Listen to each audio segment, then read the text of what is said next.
Për të 11 vit me radhë, ditët e kujtesës rikthej në vëmendje krimet e regjimit monist në vendin tonë. Në kuadër të tyre, një grup studiuesish nga Gjermania vizituan vendin e dëshmisë dhe kujtesës në Shkodër, ku njohën nga afër me artefaktet e muzeut dhe ambientet e qelive që dëshmojnë torturën dhe persekutimin e përjullës së diktaturës. Publicisti Christoph Links, me një përvojë të gjatë në trajtimin kritik të së kaluarës diktatoriale në Gjermaninë lindore, vlerëson rëndësinë e dokumentimit historik.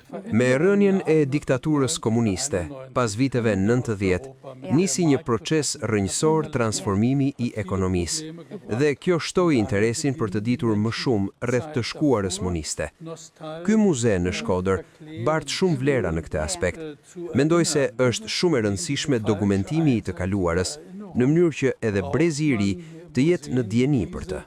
Përgjegjësi i muzeut, Pjerin Mirdita, shprehet se përballja me të kaluarin i bën shoqëritë më të vetëdijshme për të ardhmen. Bëhet fjalë për një ndër periudhat historike më të vështira që ka pasur vendi jonë dhe normalisht ballafaqimi me të është shumë i rëndësishëm për ne, për brezat e ri, të cilët do të jenë e nesërmja e vendit tonë. Biseda studiuesve u përqendrua te roli i botimit kritik dhe rëndësia e kulturës së kujtesës në ndërtimin e shoqërive demokratike.